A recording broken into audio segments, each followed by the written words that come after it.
یہ اسٹیبلشمنٹ کے بڑے قریبی لوگوں میں وہاں شمار ہوتے تھے اور اسی لیے لوگ سمجھتے تھے کہ ان کو ٹکٹ مل گیا ہے.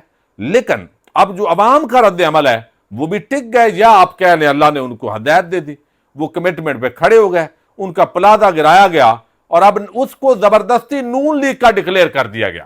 یعنی آپ بدماشی چیک کریں, یعنی ایسی بدماشی جیسے کوئی پاکستانی قوم کو ننگا ہو رہا ہے. یعنی نواز شریف کی آپ کرتوت چیک کریں, یہ آئین اور جمہوریت اور ووٹ کو عزت دینے کے, اب ان کو عادل جو ہیں ان کو زبردستی نون لیگ کا بنا دیا گیا.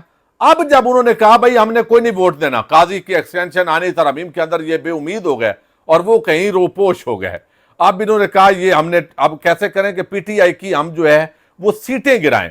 تو 2 سیٹیں یہ گرائیں, نواز شریف نے ایک ریفرنس بھیجا ایاز صادق کو, میری پارٹی کا یہ عادل بزائی اس کو میرے مطابق نہیں چل رہا لہذا اس کو نائل کر دو, وہ ریفرنس الیکشن کمیشن کو چلا گیا. اب وہ ڈرانا بھی مقصود ہے کہ بھائی ووٹ دے دو تو بچ جاؤ گے, نہیں تو تمہاری سیٹ جائے گی. اچھا یہ ان کے کرتوت اس وقت یہ چل رہے ہیں, اتنے گھبرائے ہوئے ہیں, ان کے بندے پورے نہیں ہو رہے. آج بھی یہ فضل الرحمان کے قدموں میں گرے ہیں, یعنی جس طرح ایک منت ترلا ہوتا ہے. اب فضل الرحمان کمٹمنٹ میں پورے رہتے ہیں نہیں رہتے یہ وقت بتائے گا. اچھا اب 2 بندے یہ ہو گئے, اب تیسری حرکت کی ہے سوات سے, میں آپ کو بتاتا ہوں. اتنا یعنی یہ اسپیکر ایاز صادق, یعنی کتنے یعنی بندے گر جاتے ہیں آپ اندازہ کریں. NS4 سوات ہے, یہ وہ کہتے ہیں منتخب تحریک انصاف کے رکن ہے سہیل سلطان. الیکشن لڑنے سے پہلے بتایا کہ جی یہ ڈپٹی اٹارنی جنرل تھے, سرکاری ملازم 2 سال تک الیکشن نہیں لڑ سکتا, نائل قرار دیا جائے. اسپیکر ایاز صادق نے شہری کی درخواست پر ریفرنس, شہری نے درخواست دی اور اسپیکر نے بھیج بھی دی. او بھائی آپ نے طے کیا ہوا ہے, آپ ڈر گئے ہیں, آپ گھبرا گئے ہیں, کانپے ٹانگی ہے. سیاست کے میدان میں تم مقابلہ نہیں کر سکتے عمران خان کا اور اس کی پارٹی اور اس کے ورکرز کا, اور اب تم اونچی ہتھ کنڈوں پہ آ گئے ہو. تو اب یہ انہوں نے بھیج دیا جی ریفرنس کہ اس کو بھی نائل کریں. اب ڈپٹی جو اٹارنی جنرل ہے وہ کس طرح ملازم ہوتا ہے یا نہیں ہوتا, یہ بات جو ہے وہ بڑی عام ہے. اب فواد چودھری ایڈوکیٹ جو ہیں وہ کہتے ہیں یہ بھونڈا مذاق ہے, یہ کنٹریکٹ جاب ہوتی ہے, یہ سرکاری ملازم نہیں ہوتا. اور یہ ظاہر ہے جو ڈپٹی اٹارنی جنرل بندہ رہا ہے تو اس کو بھی تو قانون کا پتہ ہے.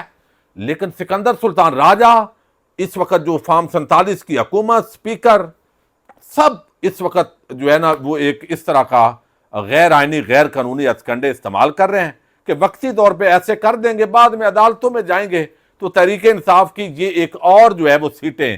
یعنی پہلے آپ دیکھیں ان کے کرتوت, میں اب زیادہ ویڈیو لمبی ہو رہی ہے اس ٹاپک پہ, وہ یہاں پہ پہلے انہوں نے الیکشن ٹریبیونلز گنتی, وہاں ٹریبیونلز, پھر اپنی مرضی کے ٹریبیونلز, اور اب یہ انہوں نے حرکتیں شروع کر دی ہیں. چونکہ بندے پورے نہیں ہو رہے تو ان کو ڈرایا جا رہا ہے کہ بھئی آپ کا ریفرنس چلا گیا ہے. یہ کیا ہے مطلب, یہ ہے کہ ان کو ڈرایا ہوا ہے. یعنی اگر آپ نائل ہو جائیں گے نہیں تو ہمیں ووٹ دو آئینی ترمیم کے لیے, یہ ڈرا رہے ہیں.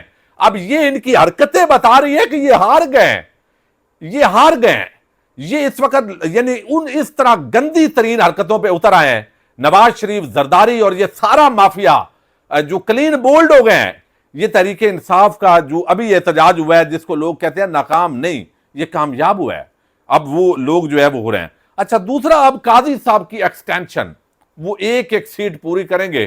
جو قاضی صاحب کے بس میں تھا وہ کر رہے ہیں, دوسرے بھی کر رہے ہیں, لیکن اس کے باوجود یہ کمٹمنٹ پوری نہیں ہوگی.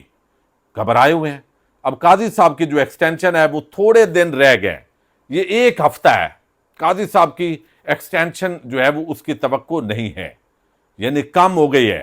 اب مشکل ہو گیا, اجلاس ابھی تک نہیں بلا سکے چونکہ بندے پورے نہیں ہیں, اور یہ پورے کرنے کے لیے اب یہ حرکتیں ہو رہی ہیں. اچھا اب یہاں پہ ایک اور بڑی ڈیولپمنٹ ہوئی ہے, اور وہ یہ کہ ابھی جو عام صحافی ہیں, آپ کو علم ہے, آج تقریباً یہ کئی ذرائع سے یہ خبر آئی ہے کہ 1 ہفتے کے اندر اندر اب نوٹیفیکیشن ہونے جا رہا ہے جسٹس منصور علی شاہ کا.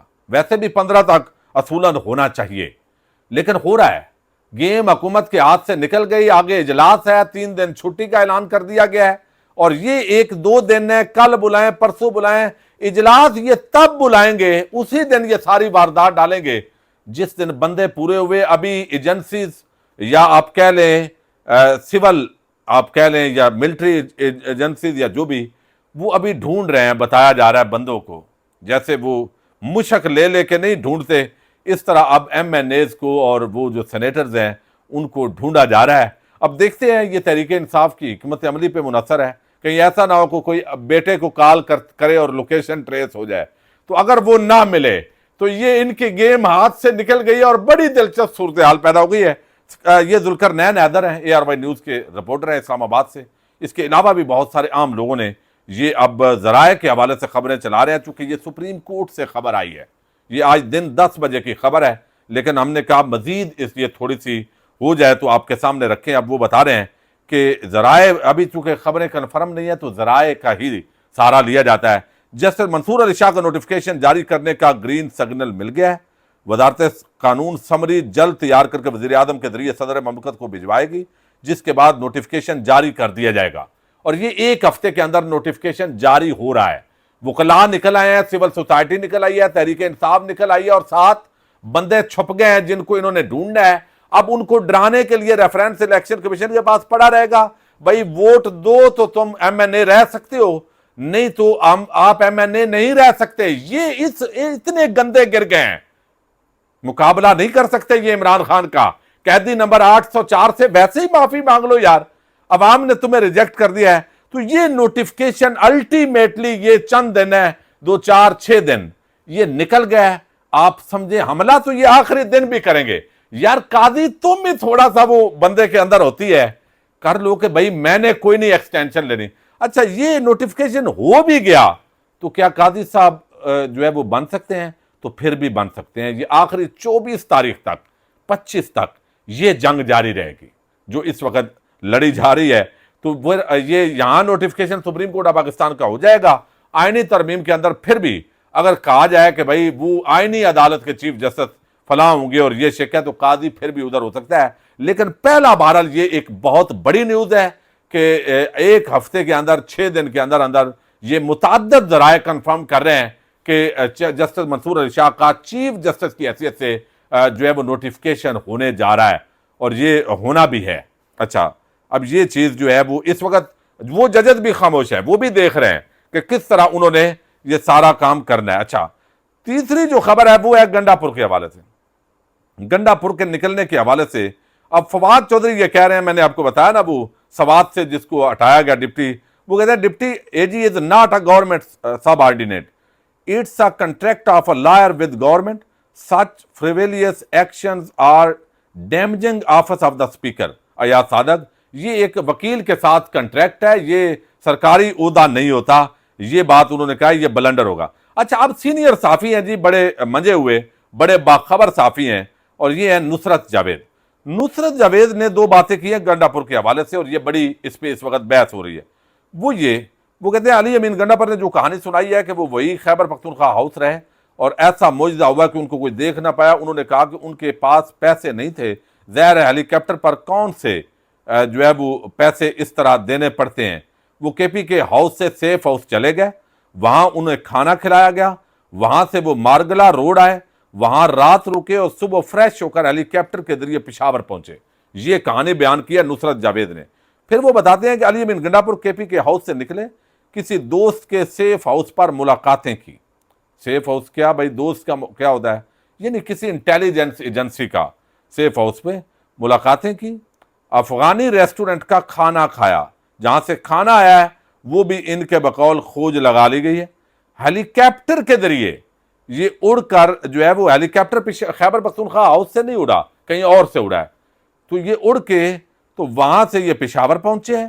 عام غیر سیاسی مقام پر انہوں نے لنچ کیا ہے، یعنی پشاور کے اندر یہ انہوں نے دوپہر کا کھانا یعنی کسی فوجی جگہ کی طرف اشارہ کیا جا رہا ہے، لنچ کیا ہے۔